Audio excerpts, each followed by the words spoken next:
Vladimir Putin is back. If you ask him, he'll say he never went away.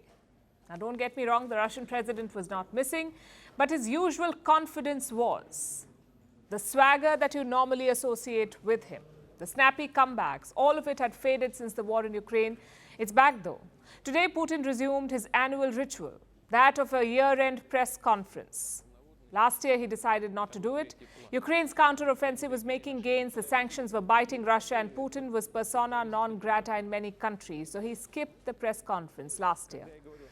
But 1 year later, the equation has flipped. Ukraine's second counter-offensive is stalled, Russia's oil revenue is up, and he's just finished a tour of Saudi Arabia and the UAE.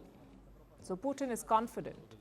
Last week, he launched his re-election campaign. This week, he faced the people, all very elaborate. A shiny television set, a hand-picked audience of 600 people, 2 anchors to ask questions, and seated in the middle, the Russian president. Putin doesn't just take questions from journalists here. He also opens up the phone lines. Ordinary Russians can call and ask questions. At least that's what the Kremlin says. Apparently, they received 2 million call requests. Most of them covered 3 topics: the war in Ukraine, public services, and housing.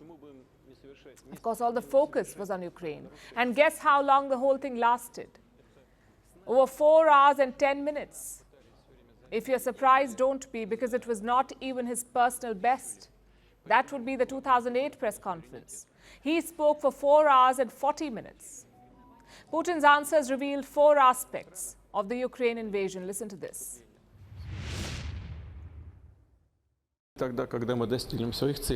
Let's return to these goals. They have not changed. I'll remind you of what we talked about then. The denazification of Ukraine, its demilitarization, its neutral status.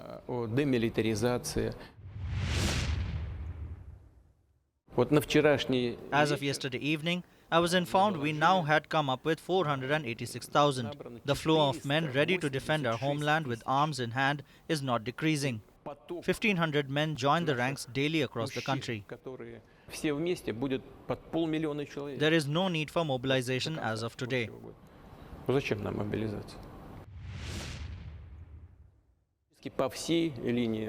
Almost along the entire line of contact, our armed forces, to put it modestly, are improving their position.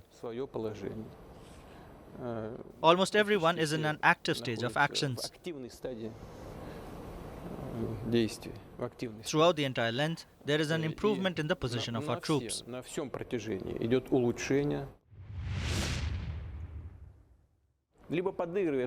Under these conditions, when the US planned an organized change of power in Ukraine, and Europe is standing silently and watching or even dancing along, how can we build relations with them? We don't mind. It was not us who cut them off, but they're pretending that they don't know or remember anything.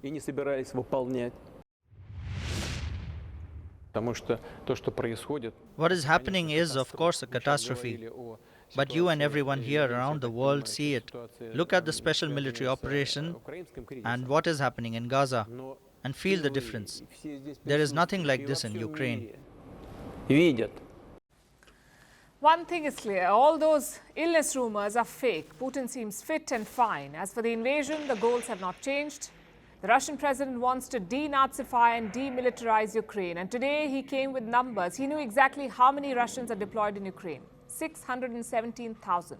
He also knew the rate of mobilization, 1,500 soldiers per day.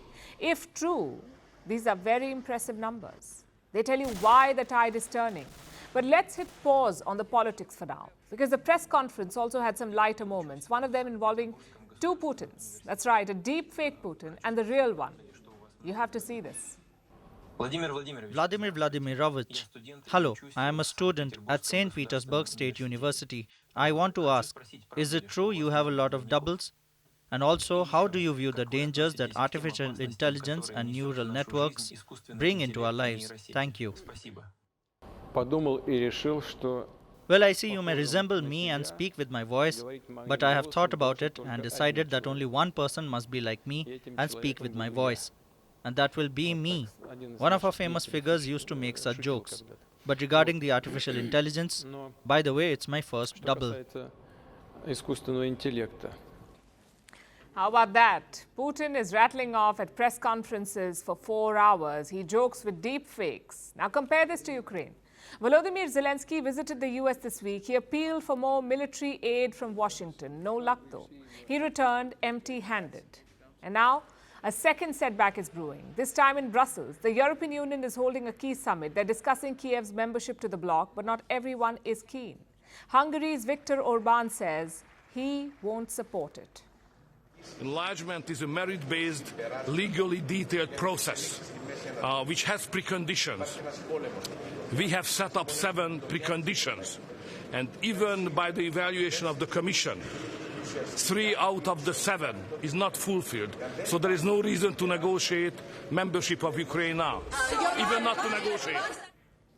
Orban may not be alone. Another holdout is Slovakia. They elected a new prime minister this year in October. His name is Robert Fico. Now, Fico campaigned on stopping military aid to Ukraine, and in Brussels, he stuck to that. Yes, it is true that we stopped any military assistance to Ukraine.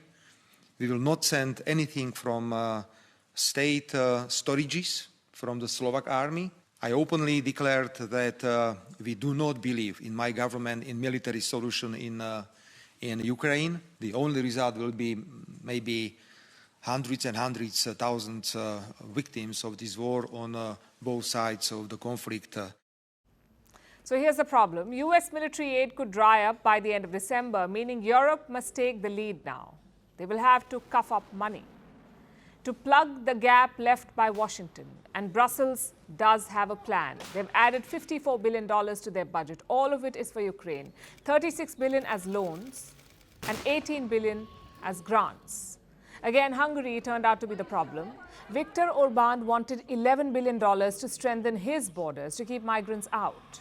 If not, he threatened to block the budget. At first, Brussels was defiant. They said they will not be blackmailed. But on the eve of the summit, they relented. So Orban is set to get the $11 billion he wanted.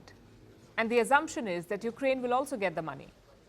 Expect champagne and pats on the back. But let's be clear, this is not a viable strategy. And Vladimir Putin realizes this. He was betting on Western support crumbling, and that's exactly what is happening. Today, Ukraine produces practically nothing. They are trying to save something, but they produce almost nothing. Everything is brought in from other countries for free. But this freebie may end someday. And apparently it is ending little by little. It's unfortunate for Kiev. This time last year, they were flying high. Putin was on the defensive. Maybe that was the time to attempt a political settlement, to negotiate from a position of strength. But now it's going to be tough. Russia has increased its attacks on Kiev. Their next plan is to cripple Ukraine's energy infrastructure, and we know the Russian winter. Without energy, it will be unbearable. So Zelensky needs to choose. Does he bet on his flimsy Western allies, or does he try talks? Well, Putin's given his answer. Talks or not, Russia wants the Kiev regime toppled.